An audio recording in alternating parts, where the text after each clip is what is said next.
আমরা সাংসদ শতাব্দী রায়ের সঙ্গে যোগাযোগ করেছিলাম, তিনি এ বিষয়ে কি বলেছেন একবার শুনবো। যদি রাজ্যে বা দেশে ট্রিটমেন্ট ভালো হয় তাহলে তো সেটা করা উচিত বা সেটা করলে ভালো হবে। নিশ্চয়ই সেটা অভিষেকও বুঝবে, ডাক্তাররাও বুঝবে কতটা প্রয়োজন বা কতটা। ও সুস্থ হয়ে যাক, তাড়াতাড়ি ভালো হয়ে যাক, সবাই সব থেকে বেটার জিনিস, বেস্ট জিনিস চায়। সেই হিসেবে তাহলে তো সরকারের লোক হিসেবে আস্থা দেখানো দরকার ছিল, তো হয়নি। তার মানে ইনডাইরেক্টলি বলতে পারো আর ডাইরেক্টলি বলতে পারো যে ভালো ট্রিটমেন্ট চাই। আবির আছে আমার সঙ্গে সরাসরি। আবির, অভিষেকের আইনজীবী কি ব্যাখ্যা দিচ্ছেন বা আদালতে তারা কি জানাচ্ছেন, কেন বিদেশে চিকিৎসার প্রয়োজনীয়তা রয়েছে? প্রথমত উল্লেখ করা হচ্ছে তার যে ধরনের চোখের সমস্যা রয়েছে এবং সেক্ষেত্রে দাঁড়িয়ে তিনি বিদেশের হাসপাতালেই সেই ধরনের চিকিৎসা হয় এবং সেই ধরনের চিকিৎসা হওয়ার জন্যই তারা বারবার ধরে মনে করছেন যে সেখানে গিয়ে চিকিৎসা করালে তাদের পক্ষে সুবিধাটা হবে। এবং তার চোখের ক্ষেত্রে যে ধরনের সমস্যা ধরা পড়েছিল সেখানে তার বক্তব্য যে দেশের একাধিক জায়গাতেও চিকিৎসকদের পরামর্শ তারা নিয়েছিলেন, কিন্তু তিনি এখন আমেরিকাতে যেখানে দেখান সেখানে চিকিৎসকদের কাছে গিয়ে চিকিৎসা করানোর ফলে তাদের অনেকটা সুবিধা হয় এবং সে কারণেই তারা সেখানে গিয়ে পুনরায় দেখাতে চান। এবং একই সঙ্গে তার বক্তব্য হচ্ছে যে বেশি দিন নয়, 3 থেকে 4 সপ্তাহের জন্য অনুমতি তাদেরকে দেওয়া হোক, তারা চিকিৎসা করে নিয়ে আসবেন এবং আদালতের যে পর্যবেক্ষণ বা আদালতের যে নির্দেশ তারা যেটা বলার সেইভাবেই তারা চলছেন। ফলে এক্ষেত্রে দাঁড়িয়ে তাদের কোনো আপত্তির জায়গাটা থাকবে। কিন্তু বিচারপতির তরফ থেকে দিন পরিষ্কার করে অভিষেকের আইনজীবীকে বলা হচ্ছে সেটা হচ্ছে যে এসএসকেএম হাসপাতালে শুধুমাত্র সাধারণ রোগীরা কেন, প্রচুর মানুষজন রয়েছেন তারা ভালো চিকিৎসার জন্য যান এবং দেশের একাধিক যে সরকারি হাসপাতাল রয়েছে, শিক্ষা প্রতিষ্ঠান রয়েছে যেখানে চিকিৎসার জন্য মানুষ যান, সেখানে প্রচুর বহু বিচারপতি রয়েছে তারাও গিয়ে তো চিকিৎসা করিয়েছেন। যদি মনে করা হয় যে চিকিৎসাটাই এই মুহূর্তে গুরুত্বপূর্ণ, তাহলে কোথায় গিয়ে চিকিৎসা করাতে হবে সেটা তো গুরুত্বপূর্ণ নয়, চিকিৎসাটা করিয়ে দিতে পারা যায় সেটাই তো গুরুত্বপূর্ণ বিষয়। এবং তিনি একজন জনপ্রতিনিধি, তিনি একজন সাংসদ এবং হাসপাতালকে মেডিকেল বোর্ড তৈরি করে তার চিকিৎসা করে দিতে বলা হচ্ছে এবং সেই বোর্ডের কাছে চিকিৎসা করানোর পর সেখানকার যে রিপোর্ট আসবে সেই রিপোর্ট নিয়ে তো ভবিষ্যতে আলোচনা হওয়ার সুযোগ বা জায়গা রয়েছে। ফলে কেন যে শুধুমাত্র তাকে বিদেশে গিয়ে চিকিৎসা করাতে হবে সেই প্রসঙ্গ বারবার ধরে তোলা হয়। এবং এদিনকে আদালতে সওয়াল জবাবের মধ্যে আরো একটি প্রসঙ্গের কথা উঠে আসে, উল্লেখিত হয় কি, সেটা হচ্ছে যে এই চিকিৎসা প্রক্রিয়া চলাকালীনের মধ্যে তার একাধিক মামলা রয়েছে, সেই মামলাগুলোতে যদি মনে করে যে তদন্তকারী সংস্থা বা এজেন্সিগুলো তাকে ডেকে পাঠিয়ে জিজ্ঞাসাবাদ করবে এবং তিনি যদি দীর্ঘ সময় গিয়ে বিদেশে গিয়ে থাকেন তখন এই মামলাগুলোর গতিবিধি কি হবে, মামলাগুলোর ভবিষ্যৎ কি হবে, সেই প্রসঙ্গের কথাও তোলা হয়। এবং সে কারণেই বলা হয়েছে যে আগামীকাল এসএসকেএম হাসপাতালে যেতে, সেখানে চিকিৎসকদেরকে দেখাতে এবং তারপর চিকিৎসকরা যেটা সাজেস্ট করবেন তার ভিত্তিতে পরবর্তী হয়তো ব্যবস্থা গ্রহণ করতে পারা যাবে। কিন্তু এক্ষুনি বিদেশেই যাওয়ার যে অনুমতি, সেই অনুমতি যে দিতে পারা যাচ্ছে না সেটাই আজকে কার্যত ব্যাখ্যা করে বুঝিয়ে দিয়েছেন হচ্ছে কলকাতা হাইকোর্টের বিচারপতি। অর্থাৎ সেক্ষেত্রে এসএসকেএম এর বিশেষজ্ঞ চিকিৎসকদের বোর্ড অভিষেকের চোখ পরীক্ষা করে দেখবে, তার জন্য অভিষেককে কাল বেলা 2টো নাগাদ এসএসকেএম এ যেতে হবে এবং যদি বিশেষজ্ঞ চিকিৎসকরা মনে করেন ভারতে বা কলকাতায় উপযুক্ত চিকিৎসা সম্ভব তাহলে দেশেই চিকিৎসা হবে। আদালত মনে করছে যে উপযুক্ত চিকিৎসা হওয়াটাই আসল, আর সেই উপযুক্ত চিকিৎসা দেশে হলো না বিদেশে তা বড় কথা নয়, বড় কথা হলো উপযুক্ত চিকিৎসা প্রয়োজন। তো উপযুক্ত চিকিৎসা দেশে আমাদের শহর কলকাতায় এসএসকেএম এ সেখানে সম্ভব কিনা আগে দেখে নেওয়া যাক। তো সেজন্যই আগামীকাল এসএসকেএম এ যেতে হবে অভিষেক বন্দ্যোপাধ্যায়কে, বেলা 2টো বা দুপুর 2টোর সময় তাকে এসএসকেএম এ যেতে হবে। বিশেষজ্ঞ চিকিৎসক অর্থাৎ অফথালমোলজির যে এইচওডি তিনি দেখবেন এবং অন্যান্য বিশেষজ্ঞ চিকিৎসকরা তাকে দেখবেন, পরীক্ষা করবেন এবং তারপর যদি তারা মনে করেন যে কলকাতায় বা ভারতেই উপযুক্ত চিকিৎসা সম্ভব তাহলে দেশেই চিকিৎসা হবে।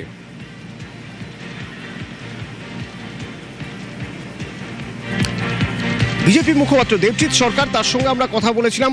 উপযুক্ত চিকিৎসার জন্য বিদেশে যাওয়ার প্রয়োজন তখনই যদি সেই চিকিৎসা দেশে না হয়, অন্তত এরকমই মনে করছে হাইকোর্ট। তাই আপাতত বিদেশে যাওয়ার অনুমতি মিলছে না অভিষেক বন্দ্যোপাধ্যায়ের। এ প্রসঙ্গে দেবজিৎ সরকার কি বলছেন শুনুন। একজন সাংসদ যিনি কিনা ক্ষমতাসীন দলের দ্বিতীয় বা প্রথম নেতা ছিলেন, সেই সাংসদের এত কিসের তারা বাইরে যেতেই হবে, চোখের ট্রিটমেন্টের জন্য, এবং যেসব জিনিস খবরে প্রকাশ পাচ্ছে সেসব অতি ভয়াবহ। এমন একজন চিকিৎসক তার চোখের চিকিৎসা করছেন যার কিনা কোনো রেজিস্ট্রেশনই নেই। তো এই ধরনের কথাবার্তা বলে যেন তেন প্রকারেণ মরিয়া হয়ে বিদেশে যাচ্ছেন কেন, যখন তার বিরুদ্ধে একগুচ্ছ অভিযোগ এবং সেই অভিযোগকে নিয়ে নাড়াচাড়া করছে বিভিন্ন এজেন্সি। বিভিন্ন সময়ে অভিষেক বাবুর নামে যেসব কথাবার্তা উঠছে এবং কোনোভাবে বিদেশে চলে যেতে চাইছেন, কিছু ডকুমেন্ট নিয়ে চলে যেতে চাইছেন, বা তিনি গেলে আর ফিরবেন না, এইসব কথা সাধারণ মানুষ বলছেন, এগুলো ঠিক নয়। এতে ভারতীয় রাজনীতির নাম খুবই খারাপ হচ্ছে। হাইকোর্ট চত্বর থেকে সরাসরি আমার সঙ্গে অর্ণব আছে। অর্ণব, হাইকোর্টের পর্যবেক্ষণ যে উপযুক্ত চিকিৎসাটাই বড় কথা, সেটা দেশে হোক না বিদেশে সেটা ম্যাটার করছে না। যদি দেশে হয় তাহলে তো ভালোই, তাহলে বিদেশ যাওয়ার প্রয়োজন কোথায়? আমি তোমার থেকে একটু জানতে চাইবো যে আজ আদালতে সওয়াল জবাব কি হলো, কি বললেন অভিষেক বন্দ্যোপাধ্যায়ের আইনজীবী, কি বলছেন সরকারি আইনজীবী, এবং তারপর সেই সব অনুযায়ী বিচারপতির কি পর্যবেক্ষণ?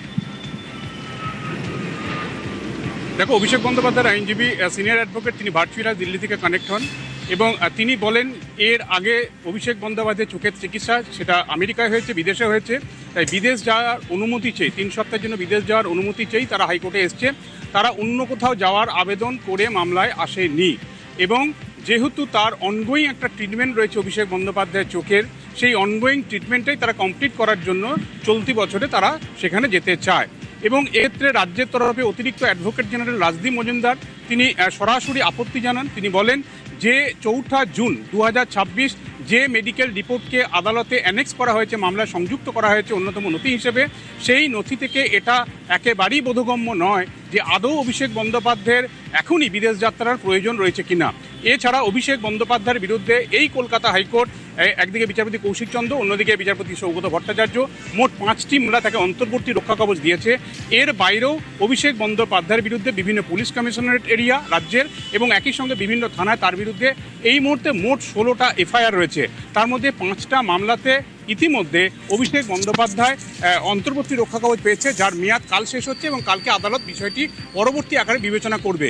এই অবস্থায় যদি অভিষেক বন্দ্যোপাধ্যায়কে বিদেশ যাওয়ার অনুমতি দেওয়া হয়, যেটা রাজ্যও মনে করছে অন্তত কাগজপত্র বা মামলার নথি দেখে যে তার এই মুহূর্তে বিদেশ যাওয়ার প্রয়োজন নেই, তাহলে এই সমস্ত যে মামলাগুলি বা তদন্ত চলছে অনগোয়িং অভিষেক বন্দ্যোপাধ্যায় রিলেটেড, তার বিরুদ্ধে অভিযোগ এসছে বিভিন্ন থানায়, তাহলে সেই তদন্ত প্রক্রিয়াটাই ব্যাহত হবে। কাজে রাজ্যের আপত্তি। এক্ষেত্রে ডিফেক্ট কমপ্লেনেন্ট যিনি, যার অভিযোগের প্রেক্ষিতে বিধাননগর সাইবার পুলিশ স্টেশন এবং পরে সিআইডি ঘটনাটি তদন্তভার নিয়েছিল ডিজে মন্তব্য মামলায়, তাই সেই ডিফেক্ট আইনজীবীর তরফে বিক্রম বন্দ্যোপাধ্যায় তিনি একটি পয়েন্ট রাইজ করেন। তিনি এই পয়েন্টটি জানান যে ফিজিশিয়ান বা চিকিৎসকের সার্টিফিকেট এই মামলায় সংযুক্ত করা হয়েছে, তার রেজিস্ট্রেশন নাম্বারটাই দেওয়া নেই, আদতে তিনি রেজিস্টার্ড কোনো ডক্টর কিনা সেটা নিয়েও তার সংশয় প্রকাশ করে আদালতের দৃষ্টি আকর্ষণ করেন। বিচারপতি বলেন এটাতে সত্যি যে ফিজিশিয়ানের ডকুমেন্ট দেওয়া হয়েছে তার রেজিস্ট্রেশন নাম্বার নেই, এবং বিচারপতি বলেন আদালত মনে করছে যে এসএসকেএম হাসপাতাল আমাদের যেটা সরকারি প্রথম সারির একটি হাসপাতাল, সেই হাসপাতালে অভিষেক বন্দ্যোপাধ্যায়ের চোখের আগে একটা ব্যবস্থাপনা হোক, সেই চোখ দেখার পর মেডিকেল বোর্ড বা চিকিৎসকরা জানাক আদালতকে যে তার এখানে চিকিৎসা সম্ভব না, বিদেশ যাওয়ার প্রয়োজনীয়তা রয়েছে, তারপরে আদালত বিষয়টি কনসিডার করবে। এবং এক্ষেত্রে একটি বিষয় বিচারপতি, যে আদালত কোনো মেডিকেল বিশেষজ্ঞ নয়, এরকম মেডিকেল এক্সপার্টদের নিয়ে কোনো বডি নয়, এটা বলতে পারবেন বিশিষ্ট চিকিৎসকরাই। কাজে বিশিষ্ট চিকিৎসকদের কাছে পাঠিয়ে অভিমত নিতে চায় কলকাতা হাইকোর্ট, এবং তার প্রেক্ষিতেই তিনি নির্দেশ লেখার কাজও শুরু করে দেন। এই সময় অভিষেক বন্দ্যোপাধ্যায়ের আইনজীবী সিনিয়র মিসেস জন তিনি জানান যে তারা আমেরিকা যাওয়ার জন্য আবেদন করেছেন, তারা এসএসকেএম হাসপাতালে যাওয়ার জন্য আবেদন করেননি। কিন্তু ততক্ষণে নির্দেশ লেখার কাজ প্রায় শেষের দিকে, এবং বিচারপতি নির্দেশ দিয়েছেন 6 তারিখ অর্থাৎ কাল দুপুর 2টোর সময় অভিষেক বন্দ্যোপাধ্যায় এসএসকেএম হাসপাতালের অপথ্যালমোলজি ডিপার্টমেন্টে যাবেন এবং তার চোখ এবং তার বিভিন্ন নথি সেগুলিকে পরীক্ষা করাবেন, এবং 7 তারিখ অর্থাৎ পরশুদিন কলকাতা হাইকোর্টে সে রিপোর্ট আসার পর আমেরিকা যাওয়ার প্রয়োজনীয়তা রয়েছে কিনা অভিষেক বন্দ্যোপাধ্যায়ের, এই বিষয়টি কনসিডার করার পর সেই বিষয়ে চূড়ান্ত সিদ্ধান্ত আদালত জানাবে। কারণ সুপ্রিম কোর্ট সোমবার দিন জানিয়েছে 7 দিনের মধ্যে। এখানে আমার একটা প্রশ্ন থেকে যাচ্ছে, তা হলো যে যেহেতু অভিষেক বন্দ্যোপাধ্যায় বা তার আইনজীবী তারা মনে করছেন যে বিদেশে একটা অনগোয়িং প্রসেসের মধ্যে রয়েছে, বিদেশে চিকিৎসা চলছে, সেই চিকিৎসার জন্য বিদেশেই যাওয়া উচিত, কিন্তু এখানে হাইকোর্ট বলে দিচ্ছে যে না, এখানে এসএসকেএমে আগে পরীক্ষা করাতে হবে, উপযুক্ত চিকিৎসা জরুরি। এই জায়গায় দাঁড়িয়ে অভিষেক বন্দ্যোপাধ্যায় আইনের দিক থেকে যদি এগোতে চান, মানে তারা তাদের জায়গায় তাদের অবস্থানে অনড় থাকতে চান, তাহলে কি করতে পারেন? দেখো, অভিষেক বন্দ্যোপাধ্যায় এই একক বেঞ্চের নির্দেশ চ্যালেঞ্জ করে তারা যৌথ বেঞ্চে আবেদন করতে পারেন, অর্থাৎ ডিভিশন বেঞ্চে কলকাতা হাইকোর্টে যেতে পারেন, কিন্তু ইতিমধ্যেই তারা সুপ্রিম কোর্টে এই মামলা নিয়ে গেছে এবং সুপ্রিম কোর্টই রিমান্ড ব্যাক করেছে কলকাতা হাইকোর্টে এবং মামলাটি আজকে শুনানি হলো এবং তা খারিজ হলো অভিষেক বন্দ্যোপাধ্যায়ের আবেদনটি। এক্ষেত্রে অভিষেক বন্দ্যোপাধ্যায় আইনজীবীরা বলছেন, একটা বড় অংশ বলছেন, তিনি সম্ভবত সুপ্রিম কোর্টই আপনার দরবার করবেন এবং 28শে জুলাই 2023 সালে ইডির অভিষেক বন্দ্যোপাধ্যায়ের বিরুদ্ধে যে মামলা ছিল, যে মামলায় তার বিদেশ যাত্রা নিয়ে ইডির আপত্তি ছিল, বিদেশ যাত্রা তিনি করতে পারছিলেন না, সুপ্রিম কোর্টের আদেশেই 2023 সালে অভিষেক বন্দ্যোপাধ্যায় বিদেশে যান, আমেরিকায় যান নিজের চোখে চিকিৎসা করাতে। কাজে সেই নির্দেশকে হাতিয়ার করে তিনি ফের সুপ্রিম কোর্টে যেতে পারেন, সেই আইনি পদক্ষেপ তিনি নিতে পারেন। কিন্তু আদালতে আজকে যে বিষয়টি বারবার সামনে এলো যে একজন ফিজিশিয়ান, একজন চিকিৎসকের সার্টিফিকেট অভিষেক বন্দ্যোপাধ্যায়ের মামলার সঙ্গে সংযুক্ত করা হয়েছে এবং তার চোখের চিকিৎসা বিদেশে করার প্রয়োজনীয়তা রয়েছে বলা হচ্ছে, কিন্তু সেই চিকিৎসকের কোনো রেজিস্ট্রেশন নাম্বার নেই। এটা কিভাবে সম্ভব, যে প্রশ্ন বিচারপতি সৌগত ভট্টাচার্য তুলেছেন। এবং অভিষেক বন্দ্যোপাধ্যায় যখন প্রশ্ন তুলছেন যে তারা আমেরিকায় চিকিৎসা করিয়েছেন, কাজেই আমেরিকাতেই তারা চিকিৎসা করার জন্য অনুমতি চেয়েছেন, তারা এসএসকেএমে যাওয়ার জন্য আসেননি আদালতে, তখন বিচারপতি এটাও বলেন যে অভিষেক বন্দ্যোপাধ্যায়ের চোখের চিকিৎসাটা করা প্রয়োজন, সেটা কোথায় সঠিকভাবে চিকিৎসা হলো, সেটা আমেরিকায় ভালো হলো না দেশে ভালো হলো, সেটার আগে হচ্ছে তার চোখের চিকিৎসা প্রয়োজন। এই সময়তেই তিনি বলেন আমেরিকার জায়গায় যদি আমাদের দেশে চোখের চিকিৎসা হয়, কারণ আমাদের দেশের স্বাস্থ্য ব্যবস্থা আগের থেকে অনেক উন্নত হয়েছে, তাহলে অসুবিধাটা কোথায়? এবং এই সময় একটি উদাহরণ হিসেবে আসে বিচারপতি সৌগত ভট্টাচার্য বলেন সুপ্রিম কোর্টেরও অনেক বিচারপতি তাদের বিভিন্ন চিকিৎসা তো আমাদের দেশেই করেন, কাজেই আমাদের দেশের চিকিৎসা ব্যবস্থা কোনো অভিমত বা এক্সপার্ট ওপিনিয়ন না নিয়ে সরাসরি আমেরিকাতে যাওয়া, এই বিষয়টা আদালত কিন্তু মনে করছে কোথাও একটা একপেশে হয়ে যাচ্ছে। তাই তিনি এরকম একটা মেডিকেল বোর্ড তৈরি করে এসএসকেএমের অপথলমোলজি ডিপার্টমেন্ট থেকে একটা রিপোর্ট আনিয়ে বিষয়টি ফার্দার কনসিডারেশনের জায়গায় যেতে চাইছিলেন, কিন্তু অভিষেক বন্দ্যোপাধ্যায় তারা নারাজি হওয়ার কারণে অভিষেক বন্দ্যোপাধ্যায় 3 সপ্তাহের জন্য আমেরিকা যেতে চেয়ে যে আবেদনটি করেছিলেন মামলার আকারে, নিজে মন্তব্য মামলার সঙ্গে অন্যতম একটি সংযুক্ত মামলা হিসেবে, সেই মামলাটি আজ খারিজ করে দিল কলকাতা হাইকোর্টে বিচারপতি সৌগত ভট্টাচার্যের সঙ্গে থাকো। আমরা বিভিন্ন রাজনৈতিক ব্যক্তিত্বের সঙ্গে কথা বলছিলাম, যেমন আমরা মদন মিত্রর সঙ্গে যোগাযোগ করেছি, তিনি বলেছেন এটা বিচারাধীন বিষয়, এ বিষয়ে তিনি কথা বলবেন না। আবার আমরা কৌস্তব বাগচির সঙ্গে যোগাযোগ করেছিলাম, কৌস্তব বাগচি কি বলছেন শুনুন।